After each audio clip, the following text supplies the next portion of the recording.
Welcome to Clap. I am Sandeep. हर रोज की तरह हम लोग जो द हिंदू का एनालिसिस करते हैं, जो एक छोटा सा पार्ट रह गया था बीच में, वो 24, 25, 26 वाला, उसको हम लोग कंटिन्यू कर रहे हैं। तो जो ये वाला पार्ट है वो 24 का है। इसके बाद आपको 25, 26, 27 लगातार आपको मिल जाएंगे, ठीक है ना। हाँ, बहुत अच्छी न्यूज है कुछ, जिन न्यूज को आप लोग को मस्ट देखनी चाहिए। और मैं आपसे कहूंगा कि इनके बारे में आप बहुत ज्यादा जितनी इंफॉर्मेशन गेन कर सको गेन कर लो। हाँ, एक जो ऐसा पॉइंट होगा जिसमें मैं खुद एक डेडिकेटेड लेक्चर भी लाऊंगा, एक पूरा लेक्चर ही लाऊंगा जो बहुत दिन से न्यूज में चल रहा है। देखना तो देख लेते हैं जल्दी से। पहले न्यूज हेडलाइंस देख लेते हैं, कौन कौन से हेडलाइंस है जिनके बारे में डिस्कशन। फर्स्ट हेडलाइन है जो कॉर्नर पे, very important, basic structure of the Indian constitution क्या होता है उसके बारे में एक्सप्लेन किया। मैं इसी के बारे में कर रहा हूं कि मैं खुद एक डेडिकेटेड वीडियो लाने की कोशिश करूंगा इसमें। What is the basic structure of the Indian constitution, कई दिन से न्यूज में चल रहा है। जब से जगदीप धनखड़ वाला केस हुआ है तब से लेकर ये बहुत ज्यादा न्यूज में है। उसके बाद आया दूसरा फॉरेन यूनिवर्सिटी का केस जो बहुत दिन चल रहा है। यहां पर क्रिटिक किया है राइटर ने, कहा है कि जो फॉरेन यूनिवर्सिटी को जो हम लोग प्रोग्राम ला रहे हैं कि 500 टॉप 500 जो यूनिवर्सिटीज है वो इंडिया में अपनी ब्रांच ओपन कर सकते हैं, उससे इंडिया को कोई फायदा नहीं हुआ, कुछ ऐसा बताने की कोशिश की है। तो हम इसके बारे में देखेंगे, हमें इससे मतलब नहीं है, हम इसके यूनिवर्सिटीज के लॉ के बारे में देखने की कोशिश करेंगे। नाउ यहां पर क्या है कि जो आपने जो ये वाला आईएनएस वागीर वाला प्रोग्राम है, आईएनएस वागीर किससे रिलेटेड बात आई है, नई लॉन्च किया गया है। वागीर को क्या किया गया, कमीशन किया गया है। इस वाले में देखो छोटी सी न्यूज थी क्या कि अभी जो यहाँ पर न्यूजीलैंड की प्राइम मिनिस्टर थी उन्हें रिजाइन किया, फीमेल प्राइम मिनिस्टर रिजाइन किया है। और नए जो प्राइम मिनिस्टर है, आपको नेम याद रखना है, नई प्राइम मिनिस्टर क्रिस, जिनका नाम है क्रिस हिपकिंस है। क्रिस हिपकिंस है, वो अब नए वो बन गए हैं, यहाँ पे लिखा हुआ है क्रिस हिपकिंस, वो कमीशन हो गए, मतलब एक्टिव हो गए। तो अब उनकी बात आ गई, उन्हें रिजाइन कर दिया है। तो वेरी इंपॉर्टेंट, बस नाम याद रखना है और कुछ नहीं। यहाँ पे मैरीकॉम, ये वेरी इंपॉर्टेंट न्यूज देखना है, इसमें बड़ी न्यूज बनेगी, आगे तक ये कंटिन्यू रहेगी, तो आपको इसमें ध्यान रखना है क्या। देखो अभी जो हमारे पास जो रेसलिंग फेडरेशन था, रेसलिंग फेडरेशन में फीमेल्स ने आरोप लगाया है कि हमारे साथ हरेसमेंट जैसी चीजें हुई हैं। जो उस समय ब्रजभूषण, जो इस समय प्रेसिडेंट है रेसलिंग फेडरेशन के, उन पर एलिगेशन लगाए गए हैं। उसके लिए कमेटी बनी, उन कमेटी की हेड बनाया गया मैरीकॉम को। ये 30 दिन के अंदर अपनी रिपोर्ट को देगी। तो ये वाली बातें ये न्यूज में लगातार चलती रहेगी। इसके बाद यहां पर आया need a new approach for the data protection bill. Data protection bill के रिगार्डिंग बात की गई। देखो हुआ क्या है कि यहाँ पर जो डेटा प्रोटेक्शन चल रहा है, फर्स्ट डेटा प्रोटेक्शन की अगर बात करूं तो डेटा प्रोटेक्शन जो चल रहा है वो आईटी एक्ट की बात की गई थी। और आईटी एक्ट जो सन 2000 में आया था, उसके रूल रेगुलेशन में चेंज किया गया 2019 में। 2019 में चेंज करते करते 2022 में चेंज किया गया। सब कुछ खत्म करके फिर से नया बिल आया 2022 में डेटा प्रोटेक्शन बिल का। तो उसी के बारे में बताया गया कि चाइल्ड को किस तरह से हार्म कर सकता है डेटा प्रोटेक्शन बिल, या चाइल्ड की क्या किस तरह से उनको प्रोटेक्ट करना चाहिए, उसके बारे में यहाँ राइटर ने लिखा है। आया डेमोक्रेसी। मैं एक आपको होमवर्क दूंगा कि क्या है डेमोक्रेसी एंड स्ट्रक्चर। बार बार वही चीज आने, डेमोक्रेसी और स्ट्रक्चर डेमोक्रेसी, ये वाला आप लोग को मैं होमवर्क दूंगा कि आप लोग इसके बारे में कमेंट करना, मुझे लिखकर बताना कौन कौन सी चीजें यहाँ पर राइटर ने बताया और क्या क्या बताने की कोशिश की है। एक चीज आपको खुद से करनी होगी। फिर यहाँ पर इंपॉर्टेंट आर्टिकल है क्या, जो हमारे पद्मा अवार्ड दिए गए, जो पद्मा अवार्ड दिए गए उन पद्मा अवार्ड से रिलेटेड न्यूज है कि जितने पद्मा अवार्ड दिए गए वहां पे अंडमान निकोबार में बहुत सारे आइलैंड्स हैं, जिन आइलैंड का नाम पद्मा अवार्ड, जो पद्मा अवार्डीज परम अवार्डी, जो परम वीर चक्र है, जो हमारे गारंटी अवार्ड्स हैं, उनके नाम पर, जो परम वीर चक्र है उनके नाम पर इनको दे दिया गया है। ठीक है, उनके नाम पर रख दिया गया है। तो ये वाला ये अवार्ड है, ठीक है ना। फिर लास्ट में ये वाला है, आप देखो एक यहाँ पे बात है, ये तो आपके मतलब बेमतलब की बात नहीं, एक नया टर्म्स आ रहा है, वन नेशन वन इलेक्शन। तो यहाँ पे कहा गया है कि वन नेशन और वन इलेक्शन अगर आया तो हमारी डेमोक्रेसी के लिए हार्म होगा। हमें ये मतलब नहीं कि आप क्या करेंगे, ये क्या करें, हमें मतलब है कि what is one nation and one election, क्या कॉन्सेप्ट रहती है, हम उसकी बातों को समझने की कोशिश करेंगे। यहाँ पर एक छोटी सी बात और है, ये हिजाब इशू। देखो काफी दिन बाद न्यूज में आई, हमें देख लेना चाहिए। उसके लिए 3 जजों की बेंच बैठाई गई। हिजाब इशू जो हुआ था उसके रिगार्डिंग स्प्लिट वर्डिक्ट आया था। स्प्लिट वर्डिक्ट के बाद में 3 जजेस की बेंच बैठाई गई है। अब उसको हम लोग देखेंगे। और यहाँ पे आया है कि नाटो से एक कंट्री, मतलब रसिया के रिलेशन नाटो से खराब होने का एक कंट्री था एस्टोनिया जो था वो यूरोपियन कंट्री है, उसके एम्बेसी को खत्म कर दिया गया रसिया से। तो ये न्यूज थी इंपॉर्टेंट, वेरी इंपॉर्टेंट न्यूज। ऐसे करके हमने इसकी कुछ समरी देखी। मैं स्टार्ट करता हूं इसके रिगार्डिंग सारी इंफॉर्मेशन को एक ही करके। ठीक है ना। देखते हैं फर्स्ट क्या, first basic structure of the Indian constitution, very nice article, हाँ वेरी बहुत अच्छा आर्टिकल है। Basic structure of the Indian constitution याद रखना आपको, ये इसके रिगार्डिंग में मतलब एक डेडिकेटेड लेक्चर लाऊंगा कि बहुत दिन चल रहा है। क्यों चल रहा है? जगदीप धनखड़ साहब के कारण, उन्होंने ही कहा था कि सुप्रीम कोर्ट इंटरवीन नहीं कर सकती है, जो भी हमारे अमेंडमेंट करती है पार्लियामेंट उसके रिगार्डिंग से, तब से बेसिक स्ट्रक्चर को बाद में सुप्रीम कोर्ट आके इंटरवीन की। उन्होंने कहा कि जगदीप धनखड़ को एक बार इंडियन कॉन्स्टिट्यूशन को देखना चाहिए कि, और 24 कॉन्स्टिट्यूशन अमेंडमेंट जो यहाँ पे बात की गई, 24 कॉन्स्टिट्यूशन अमेंडमेंट एक्ट, 25 कॉन्स्टिट्यूशन, आप लिख लेना इसको, 25 कॉन्स्टिट्यूशन अमेंडमेंट एक्ट, इन दोनों की बात की गई। हमें ये 25 तो 24 तो पता है, 25 भी पता है, हाँ आप लोग को नहीं पता, लेकिन एक काम करना कि इनको आप लोग सर्च करना, मैं सारी बात बता रहा हूँ जो यहाँ पर है, तो आप लोग को ये पढ़ना पड़ेगा 24 एंड 25 कॉन्स्टिट्यूशन अमेंडमेंट। फिर इसके बाद एक आर्टिकल बहुत ज्यादा न्यूज में 31 का बी एंड 31 का सी, ये basic structure, very nice article, बहुत अच्छे आर्टिकल है। और आपको पता है आर्टिकल 31 का ए जो कि राइट टू प्रॉपर्टी था, इसको खत्म कर दिया गया, ठीक है ना। और इसको खत्म किया गया था 1978 में 44 कॉन्स्टिट्यूशन अमेंडमेंट एक्ट में, और ये था हमारा राइट टू प्रॉपर्टी को खत्म किया गया था, ठीक है ना, वो था। तो यहाँ पे इसको भी बात की है, बेसिक स्ट्रक्चर की बात की है। और फिर बताया गया कि जो 1980 में वर्डिक्ट आया था कोर्ट का, उसका भी कहा गया। फिर आया more important Keshavananda Bharati case, जो केशवानंद भारती केस है 1973 का, उसके बारे में बात की है। तो ये सब बेसिक स्ट्रक्चर के रिगार्डिंग बात की गई है। और केशवानंद भारती के बारे में सबसे ज्यादा बताया कि यहाँ पे 13 जजों की बेंच बैठी थी, जो स्प्लिट वर्डिक्ट आया था, किससे आया था, एक 7 और 6 से स्प्लिट वर्डिक्ट आया था, जिसमें केशवानंद भारती केस हार गए थे। फिर यही सब बातें इसमें बताई गई। तो मैं इसको एक बार ऑलरेडी बता चुका हूं, लेकिन फिर से मैं यहाँ पर आपको बताता हूँ कि मैं क्या करूंगा, इस पे डेडिकेटेड लेक्चर लाऊंगा, what is the basic structure of Indian constitution. तो ये सब हम लोग जानने की कोशिश करेंगे। बेसिक स्ट्रक्चर क्या होता है, मैं छोटी सी बात बता दूं, प्रियम्बल जो होता है लगभग वही नहीं, लगभग बेसिक स्ट्रक्चर का काम करता है। बेसिक स्ट्रक्चर का मतलब क्या होता है, जिसे परिवर्तन नहीं किया जा सकता, यही कहना है कोर्ट का। और बेसिक स्ट्रक्चर में मतलब मैंने एक साइकिल का एग्जांपल लिया था। साइकिल में देखो, अब राइट साइड में बैक का ब्रेक होता है, लेफ्ट साइड में राइट का पीछे का ब्रेक होता है, राइट साइड में आगे का ब्रेक होता है, पैडल सेम जगह में होते हैं। कंपनी कितनी बदलती जाए उससे फर्क नहीं पड़ेगा, ये जगह अपनी फिक्स रहती है। तो बेसिक स्ट्रक्चर को हम नहीं बदल सकते। उसके बाद हाँ, मॉडिफिकेशन कुछ भी कर ले, ऐसा कहना है कोर्ट का। और कहा कि अगर बेसिक स्ट्रक्चर बदला, उसका जजमेंट करेगा कोर्ट।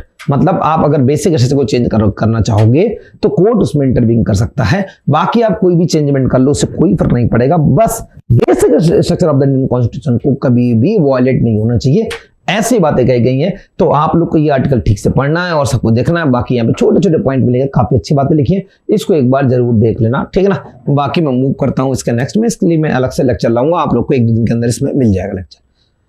हाँ, ये आया इन फॉरेन यूनिवर्सिटी। देखो फॉरेन यूनिवर्सिटी में इन्हें क्रिटिक किया है कि जो फॉरेन यूनिवर्सिटीज में हमारे इंडिया में लाने का प्रोग्राम बनाया गया है, उनसे इंडिया को कोई भी फायदा नहीं होने वाला। कुछ ऐसी बातें से बताई गई। आप लोग सर ये कैसे कर रहे हैं, क्या बातें, तो थोड़ी थोड़ी बातों को मैं आपको बताने की कोशिश करता हूँ। पहला, इन्होंने न्यू एजुकेशन पॉलिसी के बारे में बताया, पहला। दूसरा, इन्होंने बताया कि जो ये प्रोग्राम लाने वाला है वो यूजीसी लाने वाला है, ये बात इसको देखेंगे। जो यहाँ पे लिखी यूजीसी का जो फॉर्मेशन हुआ था 1956 एक एक्ट से हुआ था, जो स्टैच्यूटरी बॉडी है यूजीसी एक्ट से। याद ना, यूजीसी काम क्या करती है, यूजीसी काम किसी भी यूनिवर्सिटी को चलाने का, संचालन का जो वो होता स्ट्रक्चर होगा, उसको फॉलो करता है। और दूसरी बात, उनकी फंडिंग का काम करता है। रेगुलेशन एंड फंडिंग दोनों, ऐसा कह सकते हैं, रेगुलेशन एंड फंडिंग का काम करता है यूजीसी। और यूजीसी ही लाया है new education policy. New education policy जो इंडिया में आई है 2020 से आई है। इसके पहले एक एक्ट आया था जो higher education commission of the India, जो चेंजमेंट था यूजीसी का, और ये आया था 2018 में। उसी से क्या आया है, यहाँ पर न्यू एजुकेशन पॉलिसी आई है। समझ गए बात को। न्यू एजुकेशन पॉलिसी में जो नया स्ट्रक्चर आया हमारे पढ़ाई का, वो अलग अलग आ चुका है, और ये बात है। और याद रखना, जो न्यू एजुकेशन पॉलिसी है, इसमें जो कमेटी बैठी थी वो कस्तूरी रंगन कमेटी थी। कस्तूरी रंगन, वेरी इंपॉर्टेंट, कस्तूरी रंगन कमेटी। अब आता हूं इनके आर्टिकल में। इनने कहा कि जो यूनिवर्सिटी जब फॉरेन में, क्यों ये प्रोग्राम आया, पहली बात देखना, जैसे रसिया यूक्रेन वॉर हुआ, हमारे बहुत सारे इंडियंस जो स्टूडेंट थे वो जाके फंस गए थे यूक्रेन में फंसने के कारण हमें उनसे ऑपरेशन गंगा से वापस लाना पड़ा था। तो प्रॉब्लम कहां पर आई थी कि क्यों ना एक ऐसा करें कि हमारे जो स्टूडेंट है वो बाहर पढ़ने जाते, इससे बेटर है हम बाहर वाली जो टॉप यूनिवर्सिटीज हैं उनको अपने अपॉर्चुनिटी दें, अपने यहाँ ब्रांच लगा लें और उनको रेगुलेट करने लगे। जो उनकी कंसर्न है कि इंडिया इसमें इंटरफेयर करेगा, फीस में इंटरफेयर करेगा, वो हम इंटरफेयर सारे खत्म कर दें। हमें उन्हें पता कि बहुत सारे हमारे यहाँ क्या होती हैं कि बहुत सारी फॉर्मेलिटीज होती है, फॉर्मेलिटीज को कम कर दें, ऑनलाइन से इनका रजिस्ट्रेशन करवा दें, ऐसा कर दें तो सारी यूनिवर्सिटीज आ जाएंगी। तो वो हम प्रोग्राम लाए थे। लेकिन यहाँ पर क्या किया गया, यहाँ पर क्या किया गया, इन्होंने इसको क्रिटिक किया, कहा कि कुछ ऐसा नहीं होने वाला है। इंडिया हम सोच रहा है कि इससे क्या हो जाएगा, इंडिया में डेवलपमेंट हो जाएगा, जो लोग बाहर जाते हैं उनकी फंडिंग बच जाएगी, पैसा बच जाएंगे, वो क्रिटिक किया। तो क्रिटिक में क्या किया है मैं उन बातों को यहाँ पर बताता हूँ, ठीक है ना। तो क्रिटिक को सुनना क्या किया, इन्होंने पहली लाइन ये बोली कि एक बात बताओ कि जो एक पर्सन है, ये आपको नीड नहीं है, बस समझने वाली नीड है। एक पर्सन है जो वहां फॉरेन जाता है, तो फॉरेन जाने के बाद वहां के एनवायरमेंट को देखता है, और बहुत सारे देश से लोग जो आए होते हैं उनका एनवायरमेंट बनता है, वहां से जॉब क्रिएट होती है, दूसरे कंट्री में जाकर जॉब करता है, वहां से फंडिंग करता है वापस, तो इंडिया में जो फंड आता है वो फंड आना शुरू होता है। यहाँ पे क्या होगा, एक पर्सन इंडिया में रह जाएगा, जब इंडिया में रह जाएगा तो वो दूसरी जगह जॉब नहीं कर पाएगा, जॉब नहीं कर पाएगा तो बाहर का पैसा इंडिया में नहीं आ पाएगा। पहली प्रॉब्लम, सबसे बड़ी प्रॉब्लम यहाँ पे। दूसरी प्रॉब्लम क्या आ जाएगी कि जो हमारी टॉप यूनिवर्सिटीज हैं तो ये केवल इंडिया में ही रहेंगी, तो इंडिया का इतना बल्क नहीं मिलेगा कि वो उसको गाइड कर सके, तो इस कारण उन्हें दूसरी यूनिवर्सिटी में, मतलब इतना बल्क नहीं मिलेगा तो क्यों आएंगे इंडिया में, ठीक है ना। दूसरी बात ये आएगी। तो ऐसे करके क्रिटिक किए, जो कि आपकी मतलब की बातें नहीं है। तो इतनी बातें आप लोग देख लेना, बस इतनी बातें, इनको रेगुलेट करने की बात की गई, बस इतनी बातों आप देखना। और टॉप 500 की बात की गई थी, है ना। और याद रखना 45 डेज के अंदर इनको ये पता होना चाहिए, 45 डेज के अंदर कोई दूसरी यूनिवर्सिटी इंडिया में अप्लाई करती है तो उसको अप्रूवल मिल जाएगा, और एक बार अप्रूवल मिले तो 10 साल तक उन्हें कोई कुछ भी करने की नीड नहीं है। और याद रखना फी स्ट्रक्चर खुद से डिजाइन कर सकते हैं। फी स्ट्रक्चर अगर वो चाहें तो इंडियन ऑरिजिन लोगों को भी वो अपना वर्कर्स कर्मचारी में रख सकती हैं, मतलब रेगुलेशन पूरे वही कर सकते हैं। ये सब बातें आ चुकी हैं, ये यूजीसी इनको कंट्रोल कर रहा है। बस इतनी सी बातें हैं, बाकी कुछ नहीं आपको देखना। मैं इसमें देखता हूँ दूसरी बातों को, ठीक है ना। Need a new approach of the data protection manager. देखो क्या है, इसमें बात की गई दो लोगों की, चिल्ड्रंस के लिए, आम आदमी के लिए, डेटा को प्रोटेक्ट करने के लिए बात की गई। मैं इससे फैक्चुअल जितने पॉइंटर को बाहर निकालने की कोशिश करता हूं। डेटा प्रोटेक्शन आर्टिकल कौन सा, डेटा को प्रोटेक्ट करना आर्टिकल 21 राइट टू प्राइवेसी में आता है।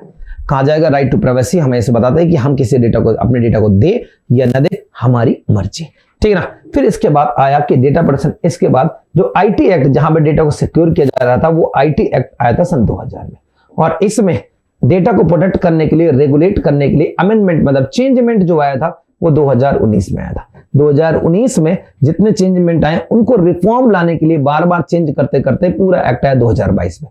तो जब इतनी सारी इसमें कमियां थी, इसको चेंज करके एक नया एक्ट आया, वो भी 2022 का ही एक्ट है।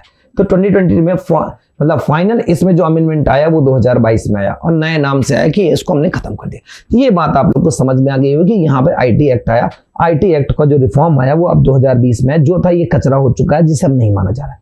अब जो 2022 में आ रहा है, इसमें दो बातें यहाँ पर जो अब राइटर ने बोली है, वो राइटर ने दो लोगों को कंसर्न दिखाया। एक चाइल्ड को समझना, चाइल्ड को कहा है कि चाइल्ड के डेटा को प्रोटेक्ट करने के लिए जो एक्ट आया था, चाइल्ड के डेटा को प्रोटेक्ट करने के लिए जो एक्ट आया था वो 2005 में आया था, अमेंडमेंट होकर लास्ट। और इसमें इस बात को इंश्योर किया जाए कि जो चाइल्ड 18 ईयर से कम है उसे चाइल्ड में रखा जाए, 18 साल से कम वाला चाइल्ड है उसका जो डेटा है, उसका जीमेल है, उसका आधार कार्ड है, उसका हैंड थंब है, उसके जो बायोडेटा है, उन सबको पेरेंट्स की परमिट से ही दिया जाए।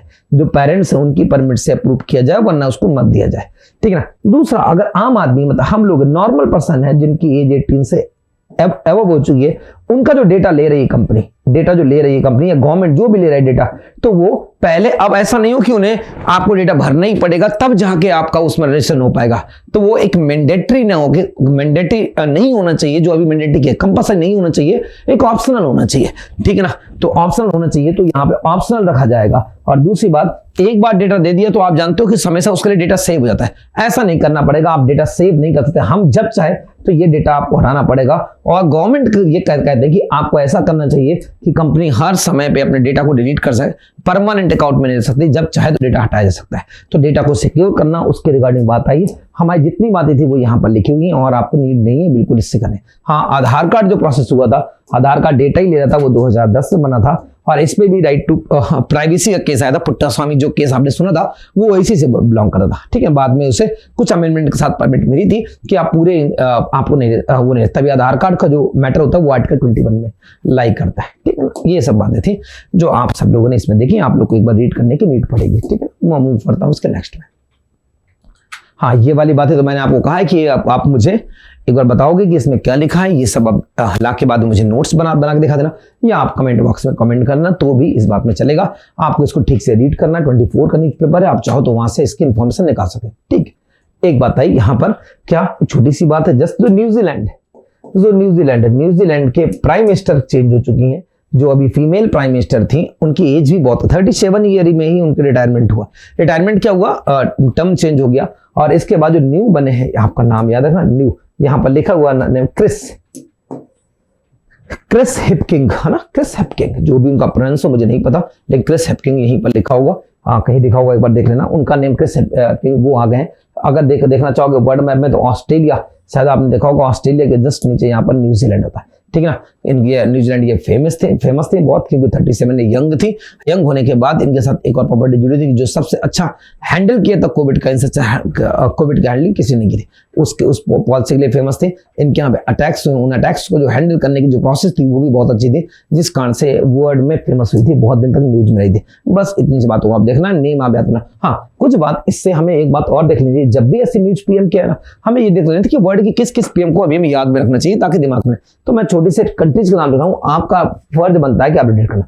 ये इंडिया हुआ, अभी मैंने बताया अफगानिस्तान में कोई भी वो नहीं है। पाकिस्तान बिल्कुल शहबाज शरीफ है। पाकिस्तान के बाद नेपाल अभी रिसेंटली बंदे, प्रचंड साहब बन रहे हैं। भूटान एक बार देख लेना। चाइना सबको पता होगा। बांग्लादेश जो कि अभी चेंज होने वाली, शेख हसीना गवर्नमेंट। म्यांमार में भी इलेक्शन होने वाला है। श्रीलंका में रेनिल बन चुके हैं। मालदीव में भी इलेक्शन होने वाला है। तो आप इतनी कंट्री की आपको न्यूज में रहनी चाहिए, इनसे पता होना चाहिए। दूसरी बात, आपने कुछ दिन पहले देखा था कहाँ पे बोल्सोनारो वाला केस, ब्राजील का। तो ब्राजील में प्रॉब्लम चल रही है। ब्राजील के बाद एक और कंट्री कहाँ पे, वहां पे पेरू में आपको पता है कि बहुत सारा इशू चल रहा है, जहां पर गवर्नमेंट चेंज होने की बात है। तो इन कंट्री का आपका दिमाग में याद रखना। अब नए प्राइम मिनिस्टर बन गए, कहाँ की, न्यूजीलैंड। तो आज के बाद हम न्यूजीलैंड को भी कंटिन्यू करेंगे, हर बार देखने की कोशिश करेंगे न्यूजीलैंड में क्या चल रहा है। कुछ इतने सारे हम लोग को प्राइम मिनिस्टर और प्रेसिडेंट, जिन जो उनके हेड ऑफ द नेशन है, उनकी इन्फॉर्मेशन हमें रहनी चाहिए। बस इतनी सी बात है, इनको आप लोग देख लेना। हाँ, ठीक है। हाँ, एक न्यूज और, एक कौन था, इजराइल के भी बेंजामिन नेतन्याहू बने थे। तो इतनी कंट्री के प्राइम मिनिस्टर, पीएम, जो भी है, head of the nation, prime minister या प्रेसिडेंट जो भी हो, उनके नेम और उनकी कैपिटल, इतनी बातें हमें पता होनी चाहिए, बस, और कुछ नहीं। मैं मूव करता हूँ उसके नेक्स्ट में, देखते हैं क्या है।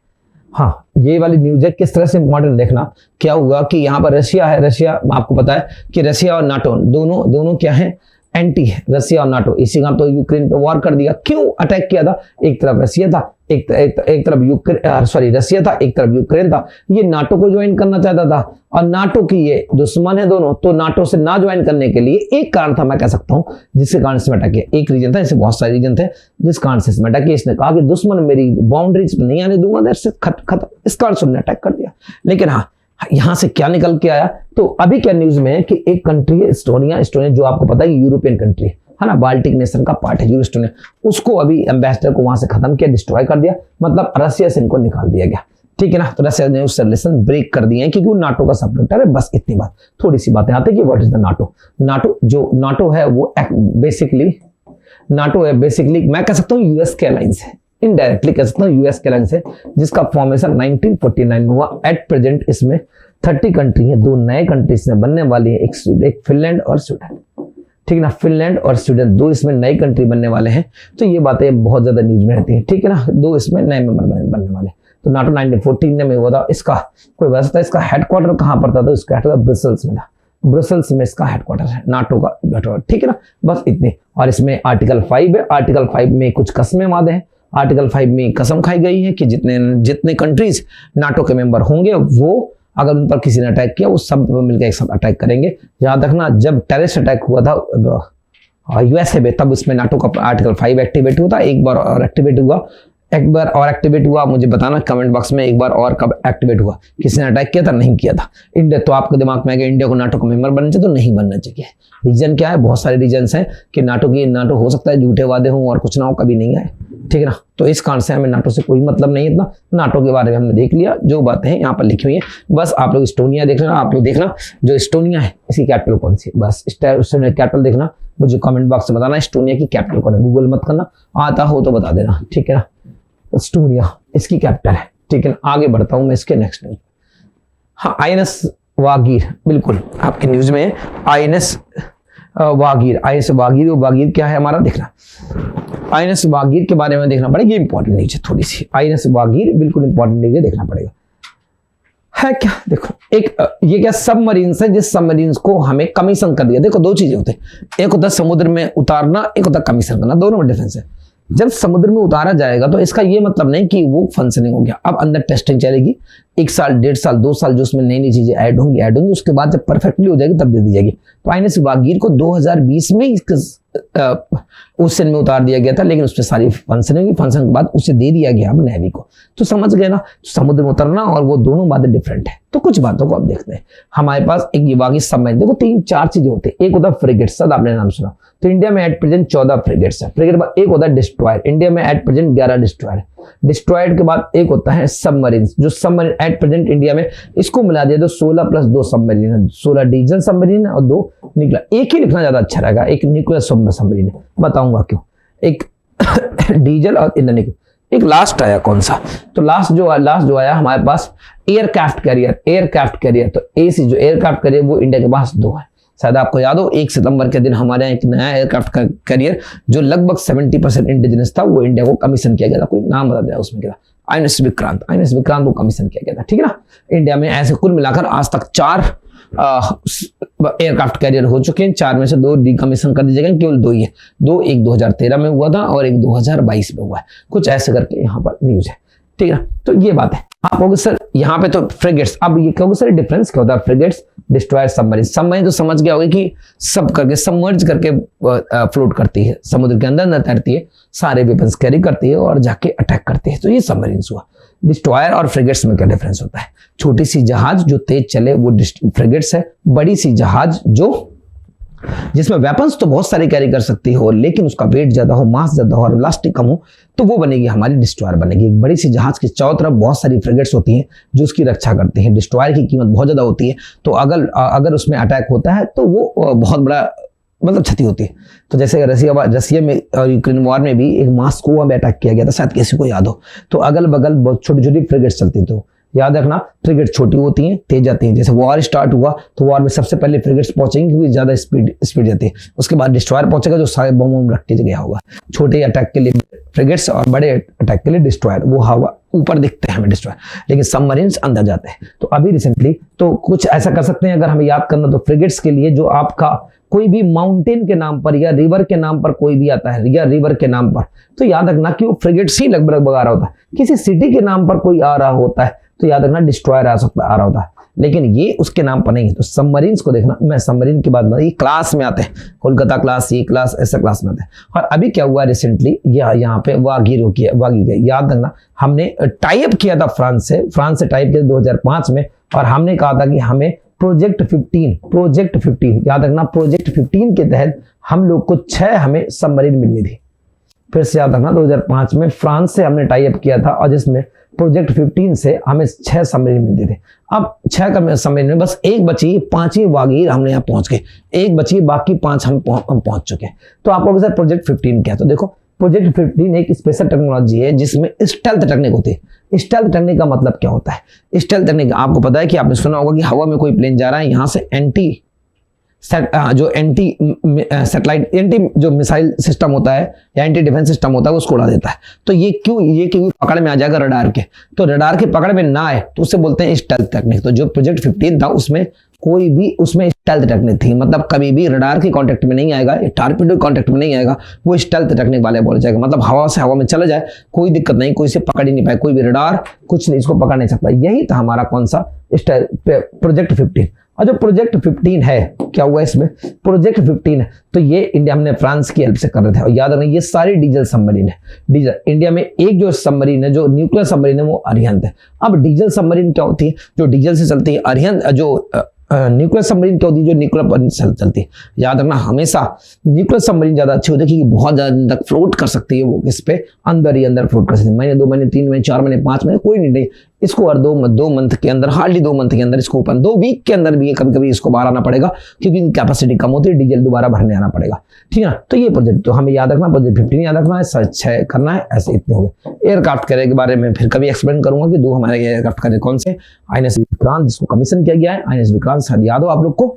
तो इंडिया का जो वॉर हुआ था 1971 में, उसमें भी आईएनएस विक्रांत था, लेकिन उसी को रिस्पेक्ट देने के लिए हमने इसका नाम जो नया इंडिया ने बनाया उसका हमने आईएनएस विक्रांत रखा गया है। ठीक है ना, अभी 2 विक्रमादित्य एंड विक्रांत 2 अभी कमीशन है। बस इतनी बातें आप लोगों को देख लेनी और कुछ नहीं देखना। ठीक है ना, आप चाहो तो इनके 6 उनके नेम याद करने की कोशिश करना कि कौन कौन से यहाँ पे वागीर एक लिखा होगा, इसमें वागीर हो गया, वागीर तो हो गया, वागीर कलवरी, आईएनएस कलवरी को इसमें जिक्र किया गया, कलवरी है तो ठीक है, ये कलवरी, तो प्लीज इसको देख लेना। बाकी 6 के 6 याद करने नीड नहीं, आप इतना सही है। ठीक है ना, इतने देख लेना। फिर आया हिजाब इशू, याद रखना हिजाब इशू काफी दिन से न्यूज है, बहुत दिन से न्यूज में चल रहा था। जरा देखो हिजाब इशू, छोटी सी बातों, इन पूरी बातों को मैं एक्सप्लेन करता हूँ बाद में, क्यों काफी दिन बाद आया तो आप लोग भूल गए होंगे। हिजाब इशू हुआ क्या था, पिछले साल फेब मार्च मतलब 2022 में फेब में हुआ क्या कि कर्नाटका की इंसिडेंट है। इस कर्नाटका में एक स्कूल था, एक कॉलेज था, उस कॉलेज में 4 लड़कियां हिजाब पहन के आ गई। अब हिजाब क्या होता है, हिजाब और बुर्का दोनों में डिफरेंस होता है। हिजाब क्या होता है, जिसमें फेस ओपन होता है हिजाब होता है, और जिसमें पूरा ढका होता है वो बुर्का होता है। तो हिजाब पहन के आ गई और इस हिजाब का अपोज किया गया वहां के एडमिनिस्ट्रेटर ने स्कूल द्वारा, और अगले दिन ही 4 स्टूडेंट जो सैफरन कलर का ड्रेस पहन के आ गया। यहीं पर हो चुका था, आप समझ चुके होंगे क्या हो चुका था, हिंदू मुस्लिम जनरेट हो चुका था। हुआ क्या, इन पर जो 4 हिजाब पहन के आ गई थी, इन पर केस फाइल किया गया। और जब केस फाइल किया गया स्कूल द्वारा, तो यहाँ पर बात होने वाली थी आर्टिकल कौन सा समझना, आर्टिकल 14, आर्टिकल 25 और आर्टिकल 21, इन तीनों पर बात होने वाली थी।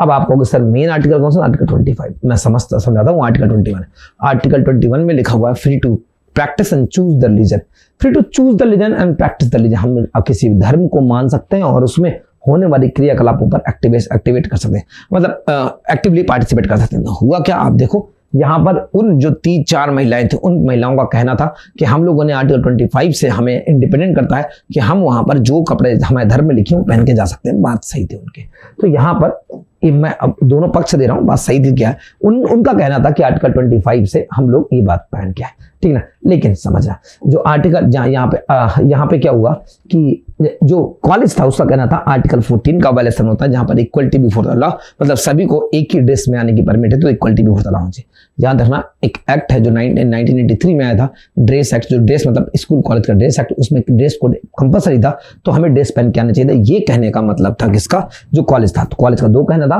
पहला आर्टिकल 14, दूसरा ड्रेस कोड, और तीसरा एक बात और उसने खुद कहा कि आर्टिकल 25 का वायलेशन। आप कहोगे सर ये तो कह रहे हैं आर्टिकल 25 इंडिपेंडेंट है, ये आर्टिकल 25 का वायलेशन है। समझना आर्टिकल 25 में 2 बातें और लिखी गई, 3 बातें लिखी गई कि हम उस एक्टिविटी को कर सकते हैं जिससे पब्लिक ऑर्डर हार्म ना हो, पब्लिक ऑर्डर के बाद हेल्थ को हार्म ना हो, जो जैसे कोरोना वायरस आया था। तो एक बात समझ में आ रही होगी, यहाँ पर पब्लिक ऑर्डर का हार्म हुआ था। तो इनका कहना था, कॉलेज का कहना था कि यहाँ पे पब्लिक ऑर्डर का, मतलब इनकी बात भी सही है कि पब्लिक ऑर्डर का हार्म नहीं होना चाहिए, हम आप ऐसे एक्टिविटी नहीं कर सकते। जैसे मैं एग्जाम्पल बताऊं कि आप कभी भी अंडे के ठेले किसी मंदिर के सामने नहीं लगा सकते, वो पब्लिक ऑर्डर का हार्म है, ठीक है ना। तो ये आर्टिकल 25 में लिखा हुआ है, तो मैं जस्ट आपको एक्सप्लेन करता हूँ। ये वाली बातें आप लोग को यहाँ पर समझ में आ गई होंगी कि समझ में आ गई होंगी कि हम लोग ये केस कैसे बना। फिर क्या हुआ, फिर कर्नाटक कोर्ट में गई, कोर्ट में जाने के बाद इसे सुप्रीम कोर्ट में ले गया। जैसे सुप्रीम कोर्ट में पहुंचा तो वहां पे 2 जजों की बेंच बैठी और एक का स्प्लिट वर्डिक्ट आया। एक ने कहा कि वहां पे इनको बुर्का को हिजाब को अलाउड कर देना चाहिए, एक ने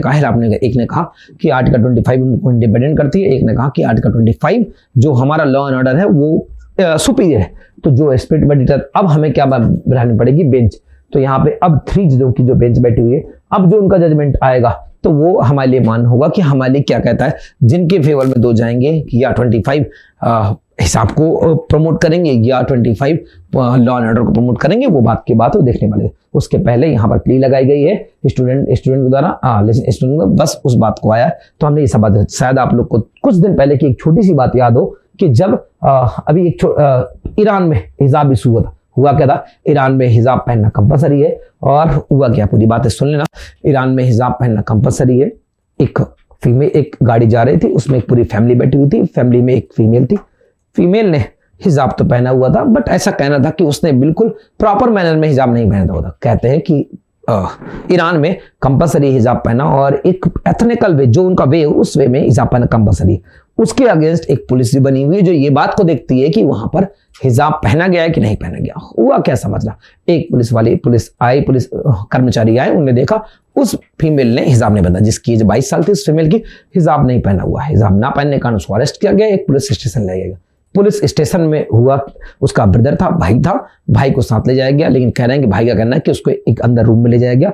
थोड़ी देर में कुछ आवाजें आई, एक एम्बुलेंस आई, एम्बुलेंस में उसको रखा गया और ले जाया गया हॉस्पिटल। और हॉस्पिटल में एक दिन उसको रखा गया, बताया गया कि उसकी डेथ हो गई। और उन पुलिस का कहना है कि हमने इसमें कोई भी जबरदस्ती या मारपीट नहीं की, लेकिन उसके भाई का कहना है कि यहाँ पर मारपीट हुई थी। एक बात बताओ मुझे कि वहां पर, एक बात बताओ कि यहाँ पर मारपीट हुई थी या नहीं हुई थी, ये आप जजमेंट करेंगे, लेकिन आगे की कहानियां सुनना।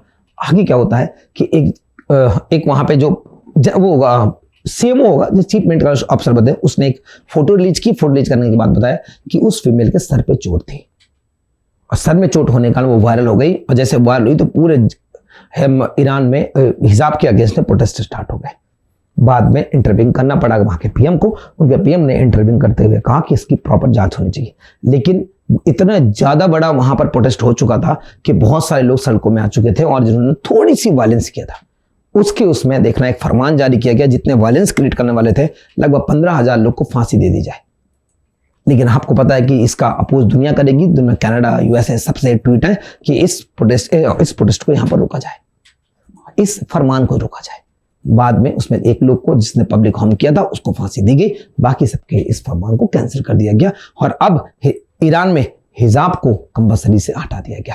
कुछ ऐसी बातें थी जो, तो मैं तो खुद खुशकिस्मत मानता हूं कि हम लोग एक ऐसी कंट्री में रहते हैं जहां पर इतना इंडिपेंडेंट है इंडिया। मतलब आर्टिकल 21, आर्टिकल 19 इतना इंडिया को प्रमोट करता है कि हमारे यहाँ ऐसे कोई केस ही नहीं होते, ठीक है ना। तो इसके बाद ये हिजाब था। हिजाब के बाद मैं आता हूँ उसके नेक्स्ट न्यूज में। नेक्स्ट न्यूज देखते हैं क्या 21, ये अब जो इंडिपेंडेंट, मतलब हमारा 26 रिपब्लिक डे सेलिब्रेट किया था, उसमें कुछ चीज और अनाउंसमेंट, पद्मा अवार्ड का अनाउंसमेंट होता है, पद्मा अवार्ड्स का अनाउंसमेंट होता है, और एक चीज अनाउंसमेंट होता है क्या, वीर चक्र यूज कर, मतलब जिसे कहा गया परम वीर चक्र, तो वो अनाउंसमेंट होता है। उसमें हुआ क्या कि अभी अंडमान एंड निकोबार था। अंडमान निकोबार जो द्वीप समूह है, आइलैंड है, उसमें जो 21 आइलैंड थे, उन 21 आइलैंड के नेम, जितने हमारे आज तक 21 परमवीर चक्र विजेता हैं, उनके नाम पर रख दिया गया। ये न्यूज थे। दो बातें निकल के आई, एक क्या है Parama award, not Padma award, Parama award पहले, दूसरा अंडमान निकोबार। तो हम दोनों को अलग अलग करके एक बार देख लेते हैं। मैं इसको हटाता हूं और मैं आता हूं इन चीजों में। तो पहला अंडमान निकोबार, अगर लोकेशन देखी जाए अंडमान निकोबार, तो ये इंडिया है। इंडिया का ये सदर्न पार्ट है। सदर्न पार्ट से यहाँ पर ये बे ऑफ द बंगाल है, दक्षिण अरबियन सी, दोनों छोटी छोटी बातें। यहाँ पर अंडमान है और नीचे क्या है, निकोबार है। अंडमान ऊपर है, निकोबार नीचे है। दोनों को अलग करने वाली एक लाइन बनी है, जिसे हम लोग 10 डिग्री लाइन बोलते हैं। 10 डिग्री लाइन बोलते हैं, 10 डिग्री या 10 डिग्री पैरेलल लाइन बोलते हैं, 10 डिग्री स्ट्रेट बोलते हैं। इसके नीचे चैनल बोलते हैं, 10 डिग्री चैनल भी बोलते हैं। इसके नीचे एक कंट्री इंडोनेशिया है, और इस इंडोनेशिया और अंडमान निकोबार को अलग करने के लिए एक चैनल बना हुआ है, जिसे हम लोग ग्रिड चैनल बोलते हैं। याद रखना, ग्रिड चैनल क्यों बोलते हैं कि इसके सबसे नीचे जो पार्ट है, इसमें बना हुआ ग्रेट निकोबार के सबसे नीचे वाले पॉइंट में बना हुआ इंदिरा पॉइंट। और आपको पता है कि जो इंदिरा पॉइंट है वो इंडिया का सदर्नेस्ट पॉइंट है, जो कि 2004 की सुनामी में पूरी तरह से सबमर्ज हो गया। यहाँ पर मालदीव है, मालदीव से ऊपर लक्षद्वीप है। लक्षद्वीप और मालदीव, मतलब मैं कह सकता हूँ कि यहाँ पे मनिकाय आइलैंड है। इनको अलग करने वाले जो पैरेलल लाइन, उसे 8 डिग्री पैरेलल कहते हैं। मनिकाय आइलैंड और लक्षद्वीप आइलैंड को अलग करने वाली लाइन को हम लोग 9 डिग्री पैरेलल लाइन बोलते हैं। तो कुछ ऐसे करके हम इसको डिवाइड करते हैं पूरे इनको, ठीक है ना। और इसकी कैपिटल कौन सी, पोर्ट ब्लेयर। सबसे ऊंची पीक कौन सी, सैडल पीक है। सैडल पीक अंडमान निकोबार की हाईएस्ट पीक है। इतनी बातें थे। आप लोग कोई मुझे कमेंट करके बताना कि जो हमारा यहाँ पे एक एक्टिव वोल्केनोज है अंडमान निकोबार में, उसका नाम क्या है। प्लीज मुझे कमेंट जरूर करना, एक्टिव वोल्केनो का नाम क्या है। ये हमने ज्योग्राफिकल पॉइंट ऑफ व्यू से देखा। याद रखना, यहीं पे मलक्का स्ट्रीट है। हम लोग चाइना को काउंटर करने का सबसे अच्छी जगह है अंडमान और निकोबार। चाइना यहीं से एंटर करता है। आप लोग यहाँ से कहते हैं समुद्र का रास्ता केवल यही बनता है, यहीं से चाइना एंटर कर सकता है इंडियन ओशियन में। तो इसका काउंटर करने का मलक्का स्ट्रीट यहीं पर है। जावा और जी आइलैंड है यहाँ पे, सिंगापुर दोनों के बीच में, तो सबसे पास पड़ता है। वो काउंटर करने का सबसे अच्छी जगह बनती है, ठीक है ना। अब क्या है, सॉरी, अब हम अभी हमें बचा यहाँ पर। देखो अवार्ड जो होते हैं, जो चक्र होते हैं, तो सबसे जो आर्मी के लिए चक्र होता है, नंबर 1 परमवीर चक्र होता है। परमवीर सबसे बड़ा चक्र होता है। परमवीर चक्र के बाद महावीर चक्र होता है। महावीर चक्र होता है, महावीर चक्र के बाद वीर चक्र होता है, वीर चक्र होता है, ये हमारे बड़े चक्र होते हैं। तो परमवीर चक्र, महावीर चक्र और वीर चक्र, याद रखना ये तीनों चक्र जो मिलते हैं वो वॉर अवार्ड है, वॉर में मिलने वाले अवार्ड है, वॉर गारंटी अवार्ड है, ठीक है ना। तो ये हमारे ग्रेटेस्ट सबसे नंबर एक सबसे बड़ा परमवीर चक्र, दूसरा महावीर चक्र, अवीर चक्र। जो आप कहोगे सर अशोक चक्र है वो क्या है, तो याद रखना जो अशोक चक्र है, अशोक चक्र, कीर्ति चक्र है, ये दोनों, ये एक और अवार्ड है कीर्ति चक्र है, अशोक चक्र, ये जो अवार्ड है ये भी गारंटी, 3 अवार्ड है बेसिकली इसमें भी, लेकिन वो पीस के लिए मिलने वाले अवार्ड है। किसी भी सोल्जर्स को वीर में मतलब वॉर में अच्छा करने के लिए मिलता है, ये पीस मेंटेन करने के लिए अच्छा मिलता है, ठीक है ना। अशोक चक्र है, कीर्ति चक्र है, एक चक्र और है, आप लोग देख लेना कौन सा चक्र है। तो ऐसे करके हमारे ये चक्र का डिवीजन हो गया, ठीक है ना। तो कुछ ऐसे करके हम लोगों ने इनको दिखा। इनका अनाउंसमेंट कब होता है, तो 26 जनवरी को इनको दिया जाता है। तो 26 जनवरी अभी आने वाली है, तो उसके लिए हमने इसको देखा। बाकी मैं मूव करता हूँ नेक्स्ट में, देखता हूँ क्या। Mary Kom very important news, हमेशा न्यूज में रहेगी, कई दिन तक चलती रहेगी। मैंने बताया कि हमारा जो रेसलिंग फेडरेशन है वो Indian wrestling federation of India, wrestling federation of the India है। जो इसमें क्या हुआ कि इसके जो प्रेसिडेंट थे, प्रेसिडेंट नेम वाज ब्रिजभूषण, है ना, प्रेसिडेंट नेम वाज ब्रिजभूषण। इनने क्या किया, ब्रिजभूषण, और ब्रिजभूषण पर बहुत ज्यादा एलिगेशन लगाए गए हैं कि इन्होंने अभी क्या किया, हरेसमेंट किया। जब हरेसमेंट किया है तो हुआ क्या, देखो यहाँ पे डेट वाइज कुछ मेंशन है कि 18 जन को बहुत सारी फीमेल्स जो रेसलर थी वो जाकर जंतर मंतर मतलब दिल्ली पे जाकर बैठ गई और इन्होंने प्रोटेस्ट करना स्टार्ट किया। आर्टिकल 19 इनको इंडिपेंडेंट करता है कि वो पीसफुली प्रोटेस्ट कर सकती हैं। अब जब प्रोटेस्ट करना स्टार्ट किया तो प्रोटेस्ट करने के बाद हुआ क्या, जो अपने किरण रिजिजू है ना, नहीं sports minister sorry Thakur, Anurag Thakur, उनने इनको कॉल किया कि आप प्रोटेस्ट को खत्म कर दे। तो 19 को इन्होंने क्या किया, अपने 20 को उन्होंने प्रोटेस्ट को एंड किया, प्रोटेस्ट को कॉल किया 20 को। 19 को इनको अनाउंसमेंट, 19 ये याद नहीं करना, 19 को इनको कॉल किया गया स्पोर्ट्स मिनिस्टर अनुराग ठाकुर से ने किया और कहा कि इन पे इंक्वायरी बैठेगी, इनमें इंक्वायरी बैठेगी और इंक्वायरी के लिए जो लीड करेंगे उसको मैरी कॉम। आपको पता है कि जो मैरी कॉम है वो बॉक्सर है, ठीक है ना, ये बात आपको पता होगी। लीड करेंगी, इसकी रिपोर्ट 1 मंथ में आएगी। जो रिपोर्ट होगी वो देखने वाली होगी क्या होता है। देखो कितना बड़ा केस है कि आप एक फेडरेशन के प्रेसिडेंट होते हुए भी आप पर इतना एलिगेशन, 1 हो 2 हो 3 हो तो वो बात की बात है। पूरा कमेटी यहाँ पर बैठी हुई थी जो एलिगेशन लगा रही है। तो अब ये जांच की रिपोर्ट जाएगी कोर्ट में, कोर्ट में जो जजमेंट आएगा वो देखा जाएगा। याद रखना कि ऐसे एक सुशील कुमार, शायद आपने देखा होगा, एकमात्र ऐसे पर्सन थे जिनको 2 बार मेडल मिले थे। सुशील कुमार पे मर्डर चार्ज आए थे और मर्डर चार्ज के कारण उनको जो हमारे पद्मा अवार्ड है वो रिटर्न करने के नौबत आ गए थे, ठीक है ना। तो वो भी एक बात दिमाग में रखना कि ऐसा हुआ था मर्डर चार्ज में, पद्मा अवार्ड उनसे रिटर्न करने की बात आई थी। अब लास्ट में जीवन, ये जो आपसे मुझे मतलब नहीं है कि आम आदमी पार्टी ने क्या अनाउंसमेंट किया, मुझे बस एक मतलब, इन्होंने कहा अनकॉन्स्टिट्यूशनल है, एक मतलब है 1 नेशन 1 इलेक्शन। सुनना, 1 नेशन 1 इलेक्शन क्या, सब जानते हो कि इंडिया में 3 इलेक्शन होते हैं। नंबर 1 लोकसभा के इलेक्शन होते हैं, सेंटर के इलेक्शन होते हैं, दूसरा स्टेट गवर्नमेंट जिसे विधानसभा के इलेक्शन कहते हैं। याद रखना, शायद आपको नहीं पता चल रहा हो, लोकसभा में हमारे प्राइम मिनिस्टर मोदी जी का वो होता है, बनते हैं। विधानसभा में मैं चीफ मिनिस्टर, जैसे मैं राजस्थान में होता अशोक गहलोत का होगा। यहाँ पे आएगा पंचायत का इलेक्शन, पंचायत में जो सरपंच बनते हैं उनका। तो इंडिया में बेसिकली 3 लोग बेसिकली 3 वोट डालते हैं एक बार में, मतलब 5 साल के लिए। तो होता क्या, प्रॉब्लम क्या है, देखो इंडिया में 3 हो रहे हैं और 5 साल में एक बार होते हैं। 5 साल में 2 ही को जोड़ दूं तो देखो 5 साल में इंडिया में लगभग 30 स्टेट, 28 है, मैं 30 काउंट करूंगा तो बड़ी इजीली काउंट हो जाएगा मुझसे। 30 स्टेट है। तो मैं कहूंगा एक जगह पर कितने 2 बार में होगा, मतलब 2 इलेक्शन होते हैं एक स्टेट में, तो एक इलेक्शन में 2, तो आप 5 साल को डिवाइड कर दो तो लगभग 6 मंथ में आप काउंट कर लेना, एक इलेक्शन आ जाएगा। देखो हर जगह 6 महीने में एक इलेक्शन। आपको पता है कि हमारे यहाँ सारी पॉलिटिकल पार्टी कितना अच्छा प्रिपरेशन करती हैं इलेक्शन के लिए, पहले से सारी जुड़ जाती हैं, बाद में काम देखा जाएगा। तो हर 6 महीने में एक इलेक्शन होता है, रैलियां स्टार्ट होती है, तो काम यही होता रहता है। तो हमारे क्या नहीं हो पाता, डेवलपमेंट जो होता है उसको ग्रोथ को रोका जा रहा है।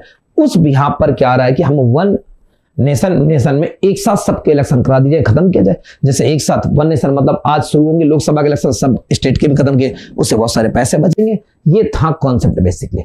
और है क्या 1 नेशन, 1968 के पहले सारे यही होता था कि एक नेशन में एक ही क्या होता था, इलेक्शन किया जाता था। लेकिन बाद में यहाँ पे गवर्नमेंट गिरी और गवर्नमेंट में 6 महीने में गवर्नमेंट बन जानी चाहिए, तो उस 6 महीने कराने के लिए तो दोबारा फिर से सिस्टम बदल गया। बाद में बार डिमांड आती रही कि 1 नेशन 1 इलेक्शन होना चाहिए, 1 नेशन 1 इलेक्शन होना चाहिए। मोदी जी ने 2014 का जो उनका मैनिफेस्टो बना था उसमें भी उन्होंने कहा कि हम जब आएंगे गवर्नमेंट में आएंगे तो हम 1 नेशन और 1 इलेक्शन को सपोर्ट करेंगे या लाएंगे। अभी तक नहीं आया है, हो सकता है कि आपको 2-3 सालों में ऐसा देखने को मिले कि वन नेशन वन इलेक्शन की बातें चल रही हैं और कर दिया जाए।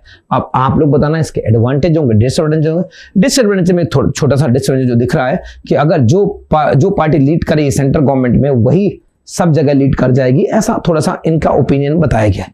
और जो पंचायत है जहां पे अलग अलग जगह से पंचायत इलेक्शन होता है वो ये नहीं देखेंगे, सबे करेंगे। और हमारे खर्च भी बहुत है क्योंकि हमारे यहाँ प्रॉब्लम क्या है वोटिंग मशीन की, वोटिंग मशीन ना होने के कारण हमारे खर्चे बहुत आएंगे। वो सब बात की बातें हैं, मुझे नहीं पता कि आगे क्या होगा, बट इतना बात पता है कि वन नेशन वन इलेक्शन का मतलब होता है एक राष्ट्र में एक साथ इलेक्शन 5 साल के हो जाए और दूसरे इलेक्शन में सब 5 साल के, जो बीच में झंझटें होती हैं वो गायब कर दिया जाएगा। ये है वन नेशन वन इलेक्शन जिसकी डिमांड बाद में चल रही है। वो अनकॉन्स्टिट्यूशनल है, नॉन कॉन्स्टिट्यूशनल, वो कोर्ट का विषय होगा, वो बात नहीं है। आई थिंक ये वाला पूरा पार्ट हो गया खत्म।